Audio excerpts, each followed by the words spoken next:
Hey friends, welcome back to the Grace-Filled Classroom. I'm your host Keisha and I'm so glad you're here. If homework time in your home ever feels more like tears and tension than teamwork, you are definitely not alone. Between long school days, busy evenings, and tired kids and parents, homework can quickly become one of the most stressful parts of the day.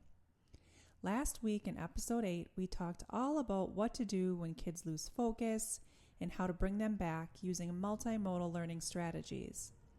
Remember we talked about connecting with their learning style, visual, auditory, reading, writing, or kinesthetic, and using movement, visuals, or sound to help their brains re-engage? That same principle applies here too. So today, we're building on that conversation and flipping the script on homework time. I'm sharing 5 grace-filled ways to bring calm and confidence back into homework. Ways that not only help your child focus, but also nurture connection, peace, and joy. All right, let's jump in. First things first, before diving into the work, take just a few minutes to reset the mood and hopefully create a calm start. You could light a candle, say a short prayer, or take a few slow, deep breaths together. This helps everyone shift from chaos to calm. It tells your child, hey, we're leaving the rush behind and entering a space to focus and grow. I know, easier said than done. But once things feel a little more peaceful, next offer them choice. Give your child a say in how homework time begins. Even small decisions can make a big difference in motivation. You might ask, would you like to start with math or reading today? Do you want to work at the kitchen table, the desk, or the floor? Would you like some background music or should we keep it quiet? Choice is so powerful because all day long, kids have very little control over their schedule. They're told when to sit, when to move, what to do, how to do it. By the time they get home from a traditional classroom setting, they're craving just a little say, a moment to feel capable and trusted. Offering that small bit of ownership communicates, I see you, I value your voice. And when kids feel seen and respected, they're far more likely to cooperate and stay engaged. And also, your child's attitude often mirrors yours, and I need this reminder often. If we can model calm instead of rush and invite them into the process, they'll typically follow our lead. So now that we've set the tone for peace, let's talk about how to structure homework time so it actually works for their brain. Step 2 is to break it into brain bursts, as I like to call it. So instead of inspecting long stretches of focus, try short, intentional bursts. About 15 to 20 minutes of work, depending on their attention span, followed by a 5-minute break. Visual timers are a great tool for this. Set a timer, play a song, or let them grab a quick snack or stretch during their break. This keeps their energy balanced and prevents frustration from building. And we actually use this same strategy in our homeschool, and it makes such a difference. It gives kids a clear start and finish, and it helps them see progress without feeling overwhelmed. Even when I notice that when we work in focused chunks, we both stay calmer and get more done. So during those quick breaks, try things like doing a few jumping jacks or stretches to reset the body.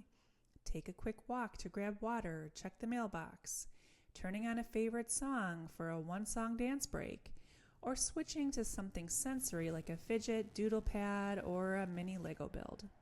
The key really is to help their brains recharge before jumping back in. And here's a bonus tip. When homework is finished, let them choose a small reward or incentive.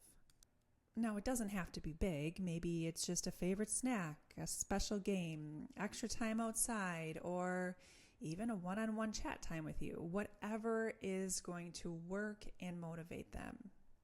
Giving them something to look forward to helps build motivation, especially for kids who struggle to get started or stay focused. It also reinforces the idea that hard work leads to something positive, and that learning doesn't have to feel heavy. And remember, the brain can only hold attention for so long. Breaks do not break focus, they help build it. So once you have a rhythm that works, it's time to customize the approach to fit how your child actually learns, which leads us to the next step, matching the learning style to your child. And honestly, this is where the magic really happens. It's something that I talk about all the time. Every child learns differently. And when we teach the way that they learn best, frustration fades and confidence grows. Let's start with our visual learners. Remember what they see. Let them color code notes, draw diagrams, or use sticky notes to sort ideas. For spelling words, you can even have them make rainbow words, each letter in a different color, or build a vocabulary list into a little poster they hang above their desk. For your auditory learners, they're going to learn best by hearing and speaking. One idea is to have them read directions or word problems out loud, record themselves reading vocabulary cards, and play it back. Or make up a quick song or chant for tricky facts. Those rhyming chants and songs really do wonders. You can even quiz each other in a game show style, fun, and it sticks. Next are kinesthetic learners. These kids need movement. Let them stand, stretch, or even bounce on a yoga ball while working. Try hands-on spelling by writing words in shaving cream, salt trays, or sand. Or tape sight words around the room and have them jump to the correct one when you call it out. Movement helps them feel the learning. And finally, our reading and writing learners, they love lists. Make a checklist for them. Give them a new notebook. Encourage journaling, rewriting notes, or summarizing lessons in their own words. For spelling, they can write each word on an index card, cut the cards apart letter by letter, and let them piece it back together like a puzzle. They'll absorb the pattern through repetition and writing. Now you might be thinking, but what if their homework is mostly paper and pencil work? Which is a great question because so many assignments are worksheet based. Even with traditional paper tasks, you can still make it multimodal. You can have them highlight or color code keywords or instructions for visual learners. Let them talk through the steps out loud before writing for your auditory learners. Allow them to stand at a counter, write on a whiteboard, or use clipboards instead of always sitting still. Or give them short stretch or movement breaks in between sections. It's not about changing the homework, it's about changing the approach. Even small shifts make a big difference in energy and engagement. When we teach the way they learn, we create connection, not confusion. And this goes with homework and studying as well. The goal isn't to make every child learn our way, it's to discover their way and make learning click. And here's something else to remember. Sometimes learning their way might mean completing an assignment a little differently. If your child struggles to show what they know through traditional paper and pencil work, it is okay to reach out to the teacher and ask if they can demonstrate understanding in another form. Maybe they could record themselves explaining a concept out loud. Great for auditory learners. Maybe they can create a quick diagram or poster, which is perfect for visual learners. And maybe they can act it out, build a model, or use manipulatives for our kinesthetic learners. Or they can type their responses instead of handwriting them, if that's easier. Because the goal is understanding, not for all of our students to show they understand in the same way. And teachers often appreciate when parents share insights about how their child learns best. It's not about changing expectations, it's about partnering to help the child succeed. That simple conversation can turn frustration into teamwork, and it helps your child see that learning isn't about doing it one right way, but about showing what they know with confidence. And speaking of confidence, let's move into how we can build it through engagement, not perfection. Because homework isn't just about getting the right answers, it's about building persistence, curiosity, and confidence. And here's something I remind families of often. getting it wrong is a part of learning. When your child makes a mistake, it's not a setback, it's feedback. It's something I need to constantly reiterate around here.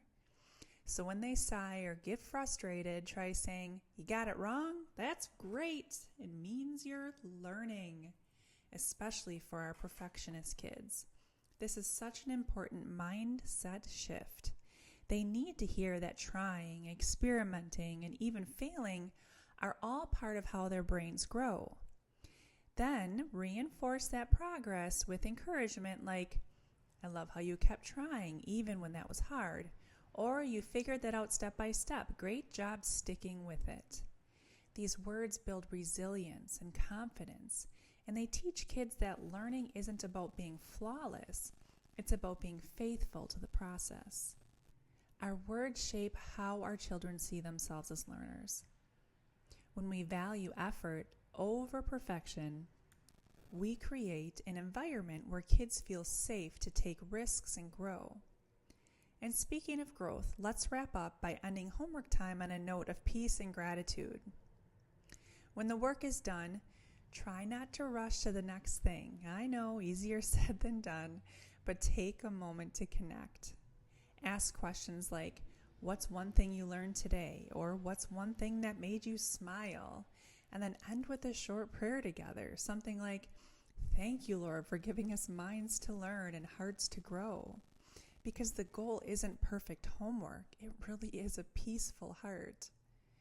So there you have it. 5 simple ways to bring calm and confidence back into homework time.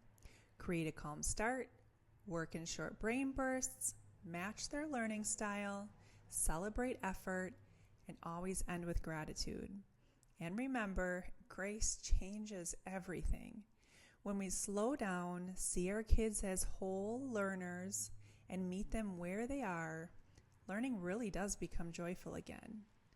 If this episode encouraged you, please like, follow, or subscribe, depending on where you're listening from, and share it with a friend who could use a little grace during homework time too. So thanks for joining me, friends. May God guide you with wisdom and fill your days with peace. I'll see you next time in the Grace-Filled Classroom.